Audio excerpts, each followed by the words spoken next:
오늘 우리에게 주신 하나님의 말씀은 출애굽기 25장 말씀입니다. 출애굽기 25장 23절부터 40절까지 말씀입니다. 네, 출애굽기 25장 23절부터 40절까지 말씀을 제가 봉독하겠습니다.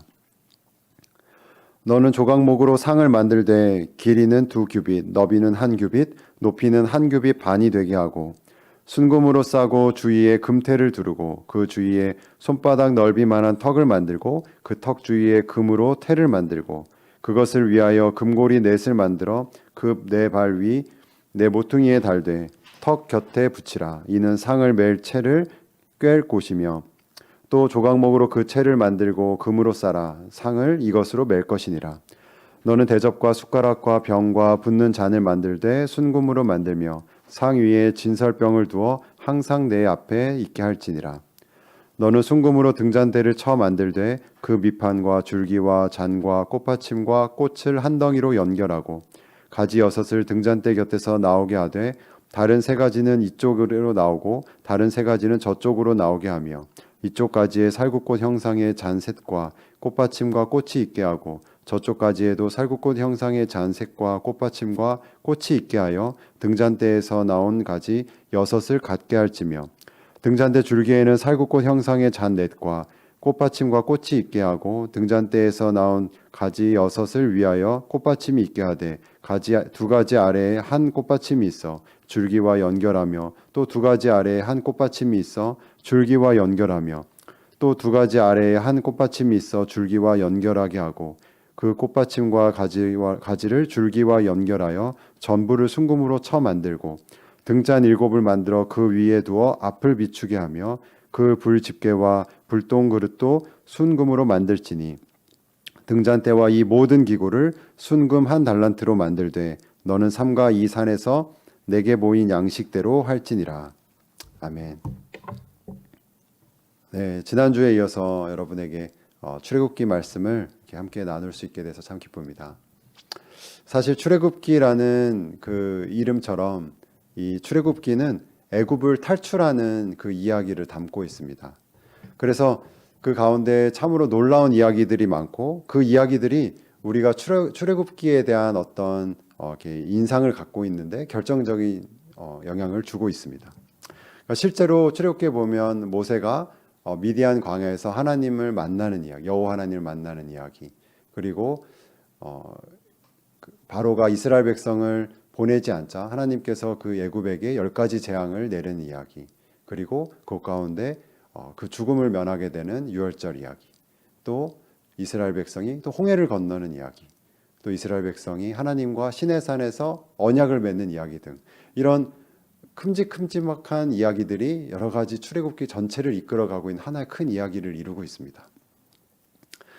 그런데 이 출애굽기 말씀 가운데 우리가 어떤 주축이 되는 중요한 이야기라기 하기보다는 어떤 정보에 대한 이야기들도 꽤 있습니다. 앞서서 말씀드렸던 어떤 성막에 대한 이야기들도 있고 또 어떤 정보는 계명에 대한 것들도 있습니다. 이런 구체적인 정보나 지침, 이런 계명들에 대해서는 우리가 출애굽기에서 이렇게 출애굽기에 대한 어떤 이미지로 갖고 있기는 조금 어려울 수도 있습니다. 이야기에는 그 주체가 되는 하나님이 드러나기도 하고 그 어떤 극적인 요소들도 있고 그 이스라엘의 어떤 상황이라든지 이런 것들이 이렇게 맞물려 있기 때문에 하나님에 대해서 혹은 그 상황에 대해서 저희가 직접적으로 느껴지기도 하고 어떤 하나님의 구원하심이라든지 또는 인도하심이라든지 어떤 이런 것이 우리의 삶에도 곧장 연결할 수 있어서 우리에게 더 생생하기도 하고 감동이 되는 경우도 많이 있습니다. 그런데 이런 구체적인 정보에 대한 부분은 마치 비유하자면 저희가 핸드폰을 쓰다가 필요할 때 잠깐 인증번호를 6자리 외우는 것 정도로 쓱 알고 이렇게 넘어가기 쉽습니다.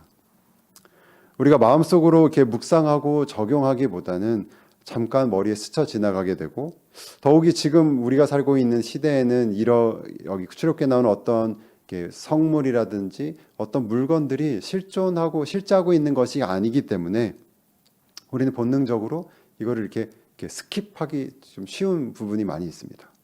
그러니까 오늘 말씀도 그러한 정보들입니다. 지난주 수요일 말씀에 그 연속선상에 있는 것이고 성막에 있는 어떤 성물 가운데 오늘은 진설병을 두는 상, 그리고 등잔대에 대한 정보입니다. 이 말씀들은 분명히 1차적으로는 이런 것을 지금 이제 처음으로 만들어야 되는 그 광야 가운데 있는 시내산 거기에 있는 이스라엘 백성들에게 매우 중요한 정보입니다. 하지만 이 정보랑 이 지침에 대한 것에는 분명히 하나님의 성품과 하나님에 대한 것들이 담겨져 있기 때문에 그러니까 오늘을 살아가고 있는 우리에게도 하나님을 조금 더 알게 되고 그 알게 된 진리와 어떤 그 말씀으로 우리가 오늘을 살아갈 수 있는 어떤 새 힘과 또 기도할 수 있는 동력이 될 수도 분명히 있습니다. 이러한 목적을 위해서 제가 오늘 진설병을 두는 어떤 상의 특징 하나와 그리고 등잔대에 대한 정보 이걸 하나씩 여러분과 함께 좀 나누고 그 말씀으로 같이 기도하려고 합니다. 먼저 오늘 본문 23절부터 30절까지 앞부분에 대한 부분입니다. 이 앞부분에는 진설병을 두는 상에 대한 정보들이 어떤 말씀이 담겨져 있습니다.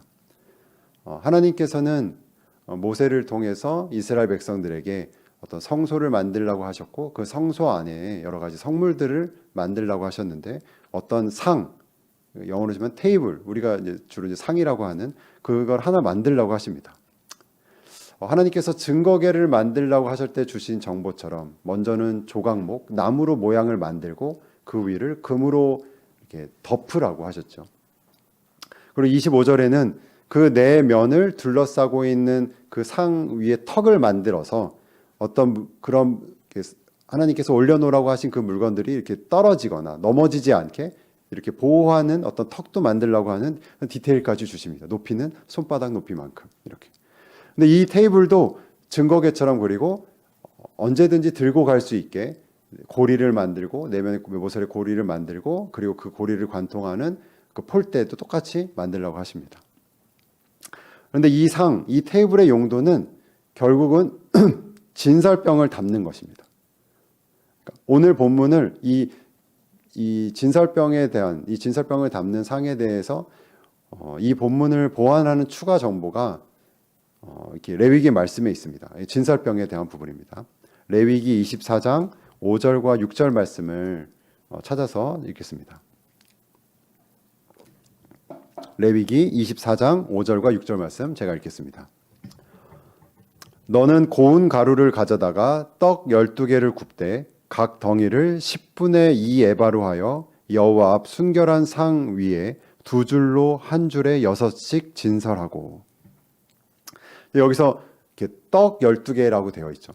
그러니까 성경을 한글로 번역할 때 아주 옛날이죠. 그때 번역할 때만 해도 우리 조선에는 이제 빵이 없었기 때문에 이거를 이제 떡으로 해석을 했고 그 떡에 해당하는 한자 병을 붙여서 진설병이라고 했습니다. 이것은 근데 실제로는 빵이라고 할 수 있겠죠. 그러니까 누룩이 없는 빵 12개를 만들고 그 빵 12개를 6개씩 두 줄로 쌓아서 진설병을 두는 상 위에 두어라 라고 하나님께서 지침을 주셨습니다. 근데 왜 빵이 12개인가 라고 생각하면 그 상징의 의미를 찾는 것은 그렇게 어렵지 않습니다. 왜냐하면 이제 저희는 12하면 생각나는 것이 이스라엘의 12지파라고 연결이 되기 때문입니다. 그러면 그 빵에 대해서 하나님께서 진설병을 두는 상을 만들라고 하셨고 그 빵을 12개를 두라고 하셨고 그 빵의 상징이 이스라엘 지파라면 이 빵을 가지고 어떤 의미를 말씀하셨는지 다시 오늘 본문으로 돌아서 30절 말씀을 제가 읽겠습니다. 25장 30절 말씀입니다.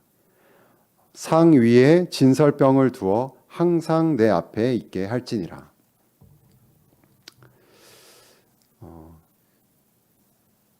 이 말씀을 보면 여기서 진설병이라고 하실 때는 진설병에 이제 해당되는 그 원어가 있지 않겠습니까? 이 원어가 있대. 이 원어를 그대로 한글로 직역하면 이제 얼굴의 빵이라고 되어 있습니다. 그러니까 이거를 그대로 하면은 의미를 찾기 어렵기 때문에 이거를 진설병이라고 이제 해석을 한 건데, 그러니까 얼굴의 빵이 뭐냐면 하나님의 얼굴 앞에 두는 빵.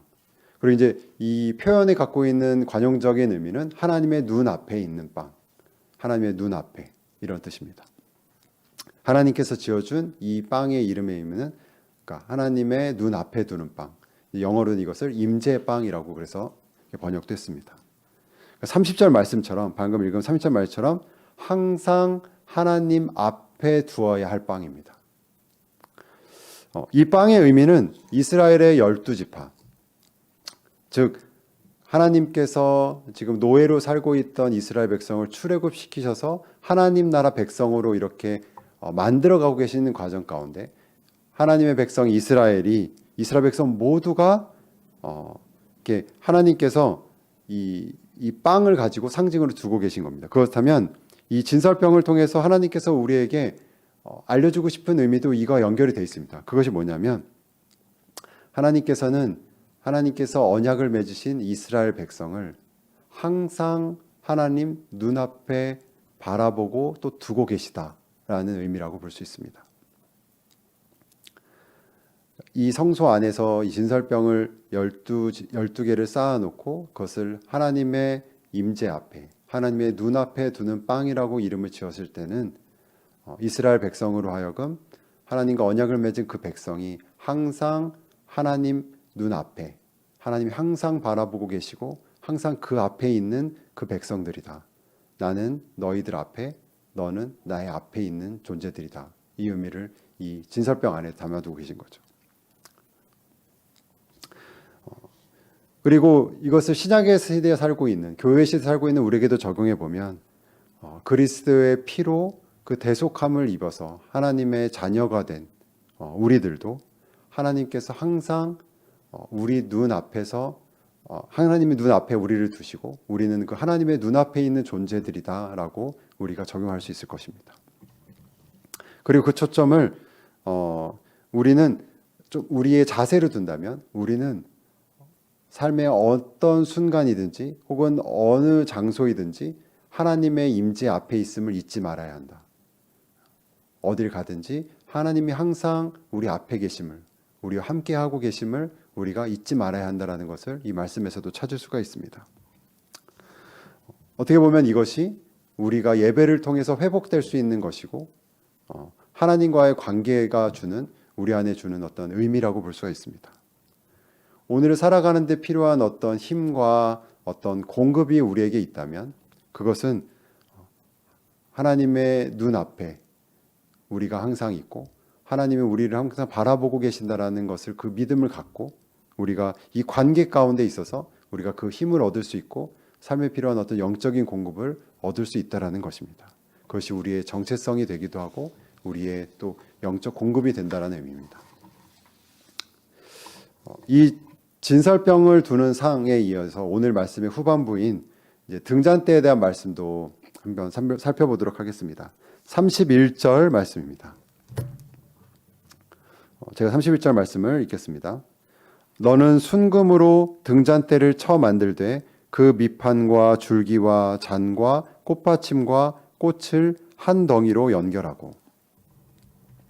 여기서 하나님께서는 순금으로 등잔대를 만들라고 하시고 또 줄기와 꽃이 있는 작은 나무의 어떤 형상을 만들라고 하십니다.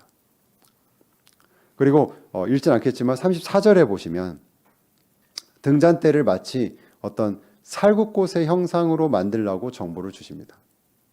그러니까 이것이 분명히 어떤 하나님께서 디자인하신 어떤 하나의 상징인 것이 분명한데 성소에 두는 이 등잔대를 왜 하나님께서는 살구꽃 모양의 나무 혹은 그 살구나무라고도 할 수 있는데 꼭 이거로 만들려고 하나님께서 왜 하셨을까요? 이 등잔대의 상징에 대한 의미는 정말로 성경 전반에 많이 있습니다. 오늘 본문에서만도 이 등잔대가 한 덩어리의 순금으로 만들어졌다라는 것, 그리고 이 모든 가지가 분리되어 있지 않고 분리된 걸 붙인 것이 아니라 처음에 한 덩어리의 순금으로 만들어지고 연결되어 있다라는 것. 이것은 오늘 본문 봐도 그 연결되다라는 것이 계속해서 여러 번 반복되고 있습니다. 이것에도 의미가 있죠. 그리고 31절에서도 읽은 것처럼 등잔대를 만들 때에 어떤 그 형상을 만들 때 어떻게 만드냐면 쳐서 만든다라는 것. 결국 불로 그것을 연하게 하고 망치로 쳐서 모양을 만드는, 결국은 연단해서 만든다는 것도 저희가 또 적용할 수 있는 의미가 분명히 있습니다. 그리고 심지어 요한계시록 보면 이 등잔대에 대한 말씀이 더 계시되어 있어 교회와 연결되어 계시되어 있어서 참 되게 풍성한 상징들이 많이 있습니다. 그런데 이것을 이 수요 저녁 기도에 다 다루기는 참 어렵고 가장 직접적이고 오늘 말씀과 연결되어 있는 분명한 거 하나만 여기서 다루려고 합니다. 그것은 예레미야 1장 11절과 12절 말씀입니다. 여기에 이 살구나무에 대한 의미가 가장 직접적으로 담겨져 있습니다. 예레미야 1장 11절과 12절 말씀을 제가 읽겠습니다. 여호와의 말씀이 또 내게 임하니라. 이르시되 예레미야야 내가 무엇을 보느냐 하시매 내가 대답하되 내가 살구나무 가지를 보나이다.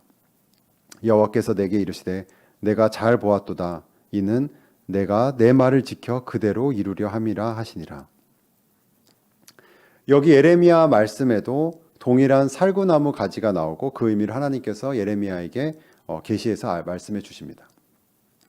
그런데 이 말씀을 저희가 여러 번 읽어도 한글로 읽을 때는 그 임팩트가 약할 수밖에 없습니다. 왜냐하면 이 하나님께서 이 예레미야에게 주실 때는 같은 음절, 그러니까 비슷한 발음을 가지고 이 의미를 강조하는 그 워드 플레이를 하나님께서 이 말씀 가운데 두셨기 때문입니다. 그래서 이 히브리어를 알고 있는 이스라엘 백성에게 이 말씀을 전해 들은 이 예레미야 선지자와 또 간접적으로 또 듣게 되는 그 이스라엘 백성들도 이 의미를 더 강하게 강하게 알 수 있는데 우리는 이 번역된 거로는 그 의미를 좀 찾기가 조금 어렵습니다. 그래서 이 다음 구절에 보시면 그 다음 슬라이드에 보시면 여기서 이제 살구나무 해당되는 단어가 히브리어 원래 단어가 있습니다. 그건 이제 샤케드라는 단어인데 이 뒤에 보면 12절에 이는 그 이유는 내가 내 말을 지켜서 그대로 이루려 함이니라 할 때 지키다 내 말을 지키다 할 때 그 지키다라는 단어가 이제 샤카드라고 그래서 발음이 어근이 두 개가 똑같습니다.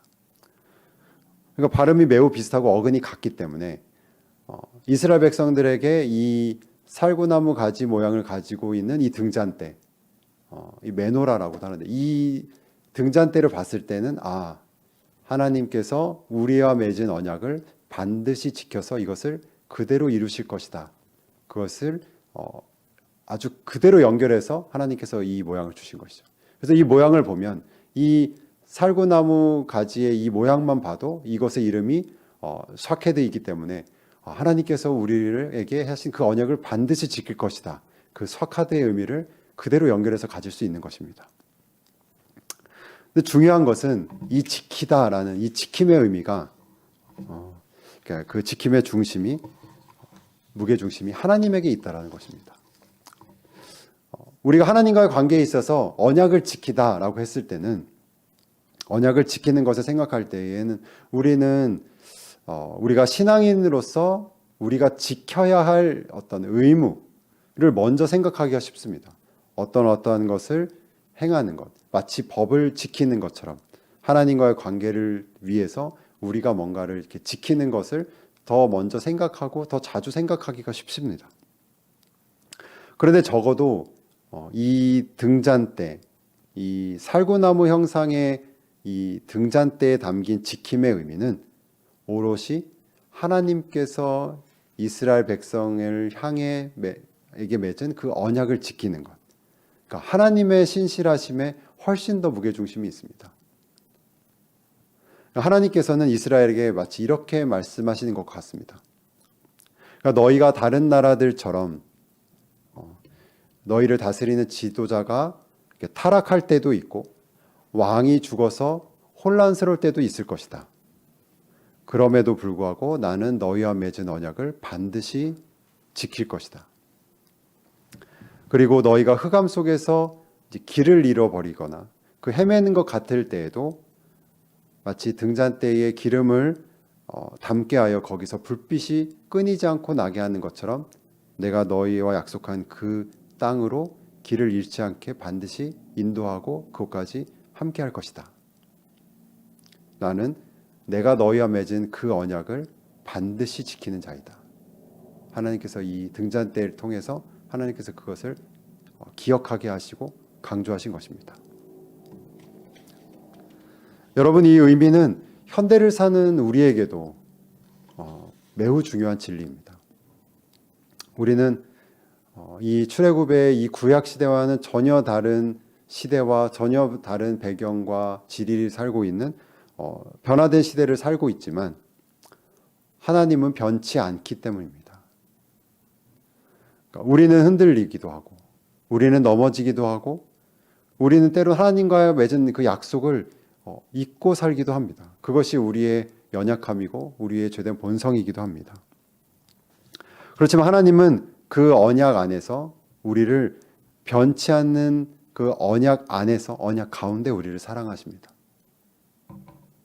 하나님께서는 우리를 사랑함에도 실패하지 않으시고 우리와 맺은 그 언약을 이루시는데도 전혀 실패하지 않으십니다. 여러분의 삶 가운데 많은 고민들이 있을 수도 있고 또 여러분의 가정에 또 여러 문제들이 실제로 있을 수도 있습니다. 그리고 저와 여러분이 속한 우리 다혜교회 안에서도 우리 교회 앞에도 지금 겪고 있는 많은 어려움들이 실제하고 있습니다. 하지만 이런 모든 상황들 가운데 하나님께서 우리에게 언약을 행하시고 또 그 언약을 지키시고 그 언약을 지키심을 통해서 실제로 우리를 보호하시고 지켜주시는 또 우리를 인도해 주신 하나님도 지금 이 상황에서 실제하고 계십니다.